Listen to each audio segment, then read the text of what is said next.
Hello guys, welcome back to the channel. Today we will see how you can crop photos using Google Photos. Google Photos is a photo and video management app. The primary distinction of Google Photos is its backup feature. This ensures you won't lose important pictures if you misplace your device or upgrade to a new one. We often need to crop our photos, and cropping in Google Photos can help improve the composition of your photos.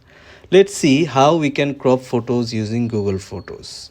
So, after opening the Google Photos app, to crop a photo, we choose a random photo like this.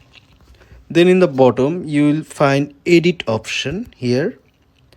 After going into edit, select crop,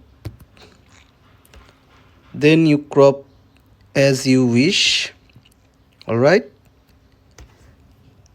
drag the edges of the photo to crop it and then click save. So this is how you crop your photos in Google Photos. Thanks for watching. Hope you like the video.